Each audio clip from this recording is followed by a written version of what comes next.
The Trump-bashing FBI agent who promised to come clean with the American people now says he does not want to talk. Peter Strzok, infamous for sending a series of text messages to his lover, Lisa Page, who was supposed to testify before Congress next week. But then he dropped this bombshell today, right before the holiday. Quote, given that the committee has proven it is playing political games, it no longer makes sense for us to keep playing along. In response, the committee issued a subpoena demanding he show up or be locked up. Jonathan Turley, constitutional law attorney and constitutional professor at George Washington University. Professor Turley, thank you for your time tonight. Thank you. As we all recall, Strzok said, I'll be there. I will volunteer to testify and answer questions before Congress. And now they have to subpoena him. What changed? Well, I think a lot of people are confused, including myself. I actually agreed with Strzok's attorney when he objected that his client had been put through this long closed session, and then all these people are describing how he appeared and what he said.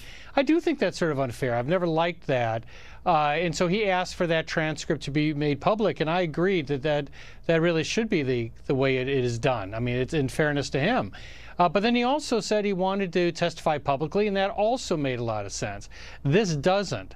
I mean, to suddenly declare that, they're not playing by the rules, I'm not too sure what those rules are. They had a closed session. He asked for a public session. They want a public session. And now he's saying he won't do it. And part of the problem is that he is a public employee. It's true he was shown the door at Department of Justice, but he is still an employee of the federal government. An oversight committee is seeking his information on a matter of great national importance. I find it really quite troubling that an FBI agent, let alone someone with his seniority, would refuse that type of testimony. So what do you think him showing up, what does this hinge on, really? I mean, that was 11 hours behind closed doors that he answered questions, but according to some members of Congress, he didn't really answer a lot of the questions that they had. But he and his lawyers say turn over the transcript from that day, from those 11 hours. If they do that, does he then show up? Well, it doesn't sound like it. It sounds like this is a calculated move to force a subpoena.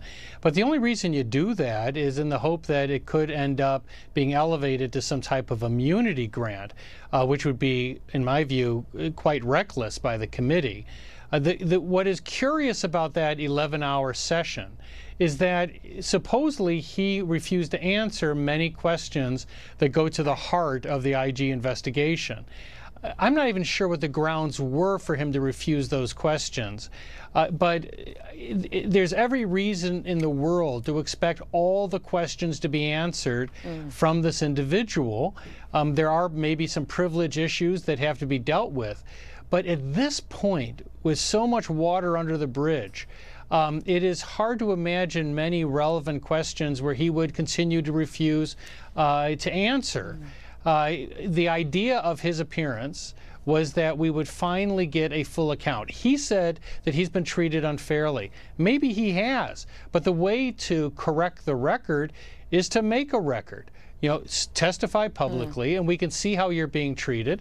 And yes, the committee should release that transcript, in my view, in fairness to him as well. So ultimately, do you think we will see him publicly testify in that chair before members of Congress on Tuesday next week? Well, he's got to be careful about bearding this lion. If he now has a subpoena with his name on it, unless he wants a citation of contempt to follow, he's going to have to appear. Now, he can appear and say that he won't testify on the grounds that it might incriminate him, but that becomes problematic because he just testified for 11 hours. So I don't think he's in a good position, and I think he needs to appear. Interesting stuff. We will see where all of this goes. Professor Turley, thank you. Thank you.